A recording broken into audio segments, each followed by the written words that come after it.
What's up? What's up? This your boy Mark Curry from Hanging with Mr. Cooper. But you know what? Now I'm hanging with the homie PoPolitickin. You know how he do. Self-help hip-hop. That's right. Say that again. Say that fast. Self-help hip-hop. That's what's up. He representing San Diego, Oceanside, anything with a beach he representing. That's right. He's trying to preserve hip-hop culture. You know what I mean? I like that because we need to preserve it because pretty soon the youngsters ain't going to even know what's up. You know what I mean? He's also introducing future stars, so get at him. He got a podcast. He's deep. He's po-po. You know how you do it. PoPolitickin. You spell that, that's P. How we feeling? Peace out. PoPolitickin.com. Hey, you guys, this is BaShir Hogue, and I'm on PoPolitickin. Yo, thank you.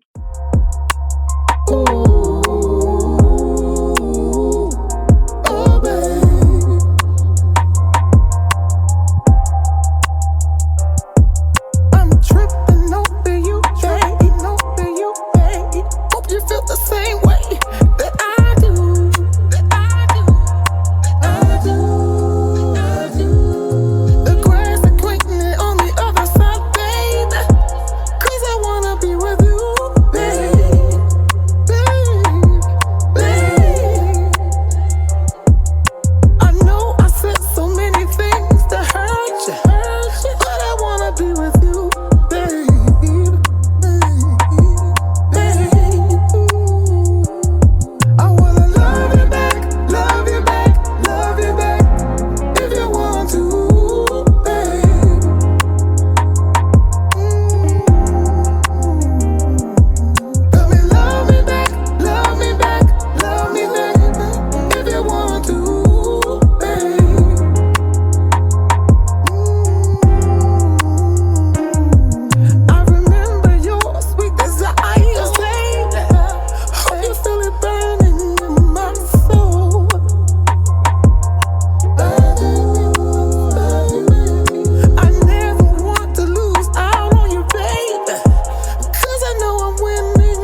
Welcome back to PoPolitickin.com, your home for self-help meets hip-hop.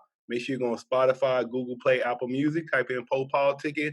This is my interview since 2008. 1212 and place to be with BaShir Hogue. How you doing? Hey man, how you going? How's it going? I'm sorry. How's it going? I'm sorry. Yeah. I would say, what's your is that your real name?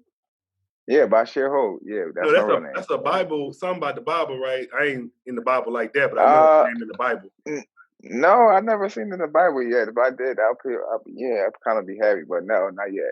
It's somebody in the Bible. What's somebody's name in the Bible? But that's Bathsheba. Oh. Yeah. Yeah, that was David. That was David's rib. You know, we all go to church. Yeah, she belonged to somebody. Then he took her. Speaking of, I was reading. You from Philly, and you started when you was 10 years old in music. Yep, started 10 years old. Started singing. Yeah, started singing in church. Yeah, my mom put me up on a choir, and some of my first solo, and it was a wrap from there. They was like, all right, let's put them in classes. Let's put them in plays and different things like that. My mom was like, okay, yeah, you got a gift, so let's use it to its max. So yeah, started from there. What do you love about music? The life of it, how you can actually write through it, like meaning like you going through something, you write it, and when it's sung, you know what the person's going through. I like the passion of it. I like certain notes that I hit when I'm singing it. Music is everything, in reference to how we see things and how we wake up, and it controls our moods. I like music a lot. Yeah. So who are some of your influences? Some of my influences would be Daryl Coley, who's gone.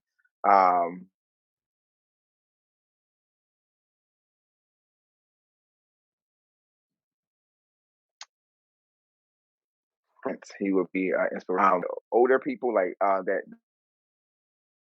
may have gone, and that would be like Sarah Vaughan and Frank Sinatra, people like that, because they knew what control was, and they knew how to sing music, like real music. Marvin Gaye, Sam Cooke, all those people basically. Yeah. So how do you say they know how to sing music? So how do you sing music? Well, I would say lyrics. Lyrics makes a difference in music. Not today, but it's all about just the music. But it's more so lyrics. They were lyricists, where they made sure you knew what they were talking about, not just felt the actual melody or the harmony of the actual music. They knew what they were talking about in reference to lyrics. Lyrics plays a big part in music. And how would you describe your music? My music would be very lyrically because I'm a person where I want you to know what I'm talking about. I want you to know what I'm singing about. I want you to know what's going on around you. I want you to know there's an awareness that you need to know. Yeah. So yeah. It's cool. So describe your creative process when you're making music.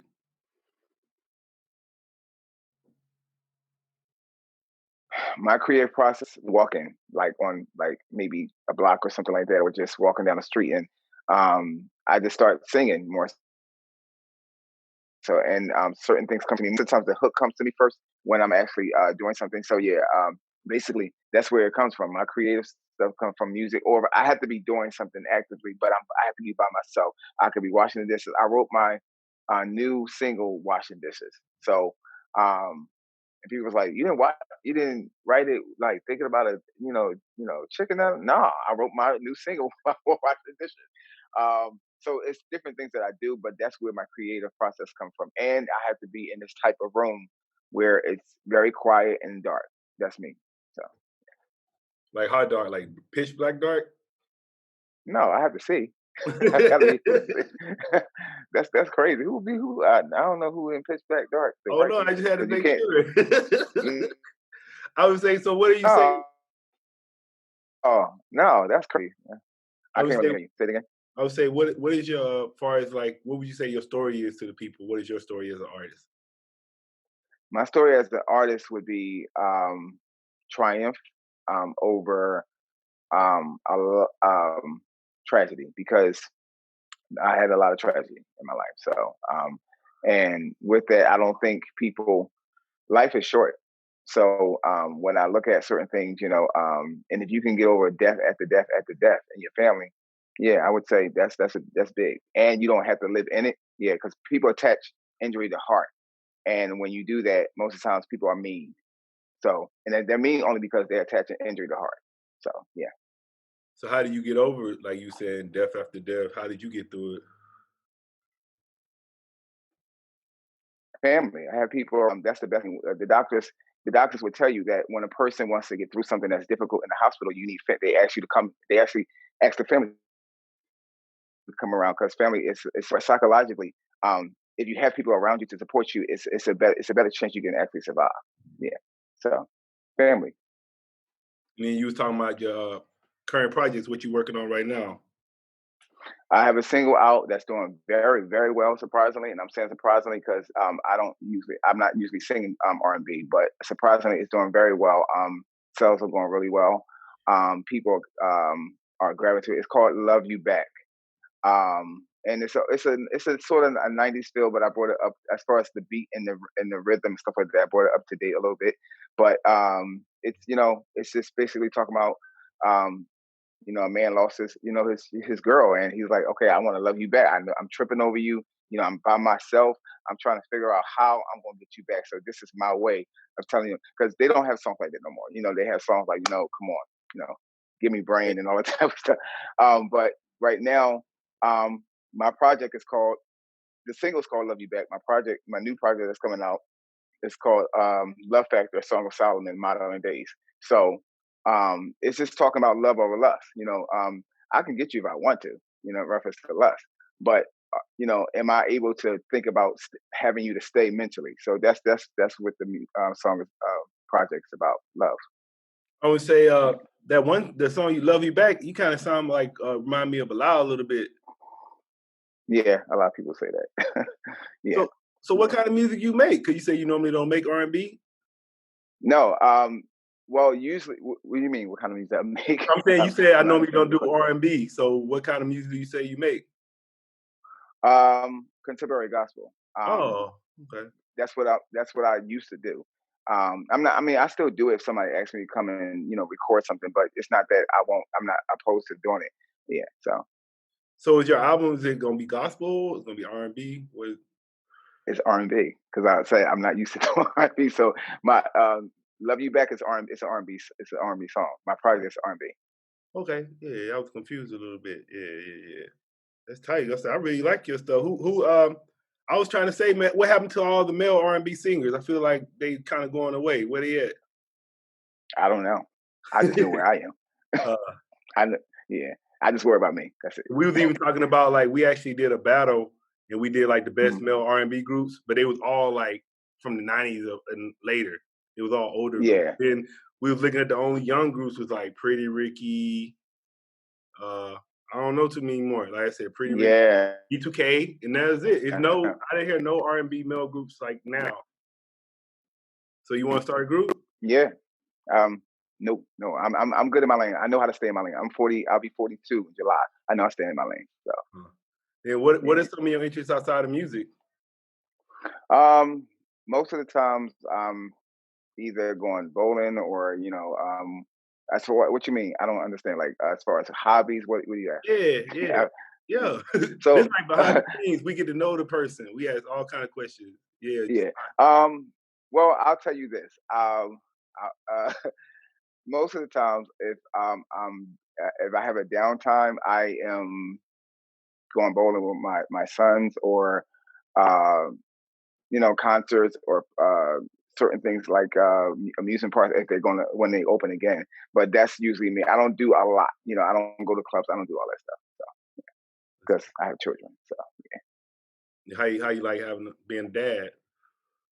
It's excellent. So it's a great thing. God, that's the best thing God created human beings to make other human beings. That's a great thing. And then what's next for you with your career? Where you want to see your career like 5 years from now?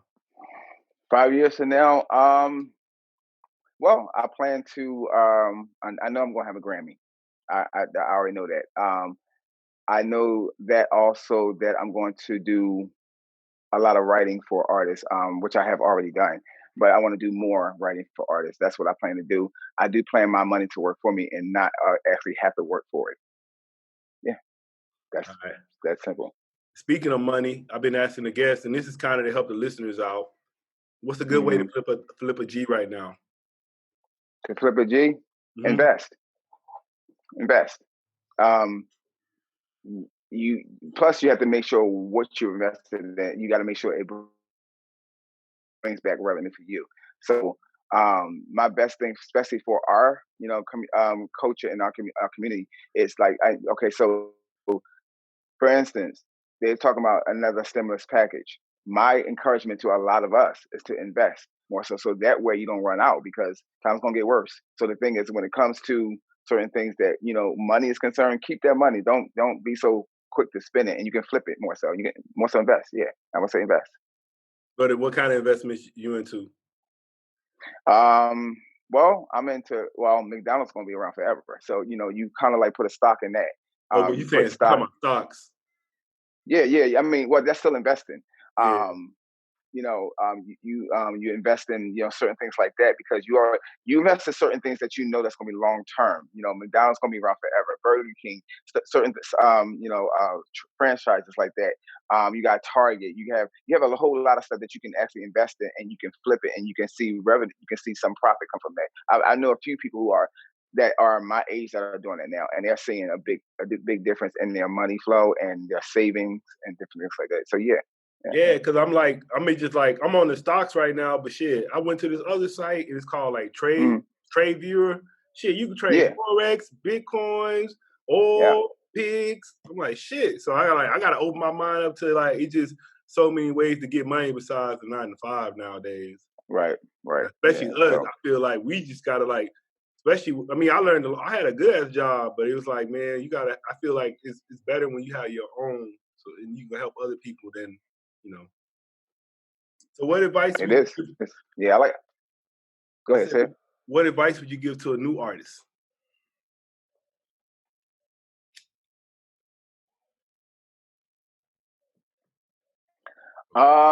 This is that you're not because most new artists today, they feel like they already made it, and in their minds only because what they see, and by what they see, they try to reenact it, and that's dangerous.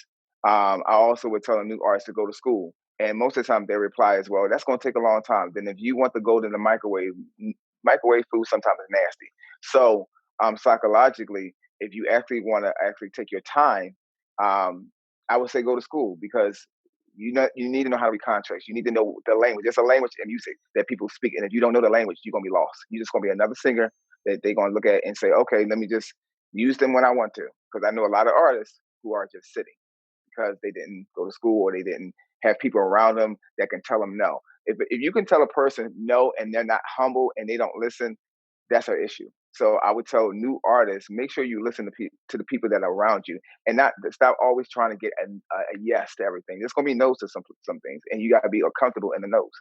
So yeah, what should they go to school for? Whatever they want to. But I would, in reference to artists, I would say go to school for business. When it comes to business management. That's a good thing, because business manager, they teach you how to do certain things in reference to business, as far as reading contracts, how to talk. There's a language more so, and that would be the best bet to do. Our best bet in reference to going to school to actually study something, it would be business management. That's the biggest thing that we're failing in reference to our community. We don't know how to handle. We don't know how to manage certain things in reference to money or whatever. Yeah. So yeah. And then I want you to share, it could be anything, just an interesting story that happened in your life. Well, all right, I'll say this. So, okay, all right. So I'll say like this, because I think sometimes people, especially what's going on with the pandemic, they feel like there's no hope, or there's nothing going to actually break. So for people that's going through right now, I would say there is hope, and you have to keep trying. What I mean by that, so one day, it was a long time ago, there was a Unity Day going on in Philadelphia, and there was a few artists that was there, and Kelly Price was one of them. I really didn't know who she was, but I heard of her. I knew her first single was "Friend of Mine." So there was a instrumental to "Friend of Mine," and I was playing around with it, and so I wrote to it. And the people that was with me, Andrea and a few other people that was with me, they was like, Kelly Price gonna be at the reading today. I was like, oh, cool. So we go, and they're like, oh my God, you. So she comes out, she gets out of the car, and she goes into a hotel room or whatever, and then a friend of mine named Andrea, she actually, and she just, she's like really like straightforward. She just say what she needs to say. So she walked up to Jeffrey Rowe, which is Kelly Price's husband at that time, and then and was like, hey, listen, my friend wrote a song, and I was like, no, don't do that. And he was like, oh yeah, you did? Okay. How about you do this? Come to the hotel where she's staying. I was like, really? And he was like, yeah, I want to hear it. And we jumped in the limo. He heard it. He was like, when can you come, to, I think it was like, not LA, I think it was New York. When can you come to New York so, she can hear it? And, cause she was busy around that time. And then she heard a little bit. And she's like, I like it. She's like, so give him a call. Let's see what's going on. So from there, some things kind of like actually connect or whatever. Did she use the song? No, but it was still a connection through her by me meeting other people. So I would say this. There's always a step to something to actually connect you to somebody. And you don't want to give up. You always got that friend that's going to speak for you. And I'm glad I had Drea there. So yeah, that's what happened with that. That was my story. What would you like to say to your fans and supporters? Thank you. Thank you, because really that's who makes us. That's who makes us who we are in reference to music is concerned. Or not makes us, but it's who allows us to have a platform. I'm going to say allows us to have a platform because they can make you and break you very well. They can say, no, we don't want them. And it's, so I want to say thank you to them. They're very, very good people. So yeah, they've been doing really well, especially with the new single. Yeah. All right. Well, thanks for coming through Politicking with me. Not a problem. Thank you for having me. No doubt. You want to tell me your social media and everything? All right. So my social media, Twitter, Instagram, Facebook, all of it. Even with the new single "Love You Back," that's on all musical streaming platforms. So, and it's BaShir Hogue, BaShir. Last name is Hogue, Hogue. And it's no W's or no underscore. It's just BaShir Hogue. That's it. Yep. When's the album dropping again? The album is dropping September the 8th, and the single's out as we speak. So. All right. What's up, everybody? This is Po from PoPolitickin.com. I'm into wholesale real estate. I did an online course, and I thought it was pretty cool, so I want to share it with y'all. The name of the course is called the Varsity Class, and it's an online course that will teach you the tools to become a real estate investor. This course will show you everything you need to know about wholesaling properties and real estate that can potentially earn you $5,000, $10,000, $20,000 or more. So you can make a lot of money in this wholesale real estate. This is a good course to get you get your foot in the door. So you can change your life today. And the link is bit.ly/Po Homes. So bit.ly/Po Homes with an S. So thank you. Check it out. I'll holla. Thanks for listening to PoPolitickin. Like I said, this is self-help meets hip-hop. Try to interview the artists or whoever I'm interviewing. Just try to get a little bit more than just the music or just entertainment. Try to get some stuff that you can use in your life that they're saying. And this is, like they say, I got it out the mud. So 2008 we started it and been doing it this whole time. So I appreciate all the listeners we have, all my loyal listeners that stay down and listen to every episode. So if you want to be a guest, make sure you got some fire. I want some heat. But you can contact me at PoPolitickin@gmail.com. Yeah, if you want to be a guest, hit me up. And also make sure you check out the store. We sell merch, rappertshirts.com. Rappertshirts.com. So I got the PoPolitickin merch on there. Got rapper t-shirts, got men's fashion, women's fashion. Got cool stuff on there. Anybody, you want to make donations, you just like what you hear, it's cool, I want to support this, keep going, because, it takes money to build this and keep growing it. It's Cash App, $PoPolitickin. That's PoPolitickin. I appreciate that, or PayPal, Venmo. It's always PoPolitickin. And And we're also looking for sponsors. So if you have a book, you have an album you're about to come out with, your record label, your magazine, anybody that has something they're trying to promote, let me know. You can email me at PoPolitickin@gmail.com and we can work something out, work out a deal. But yeah, I'm looking for sponsors, so hit me up. And I appreciate all the support. And I'll see you next episode. Holla. PoPolitickin.com.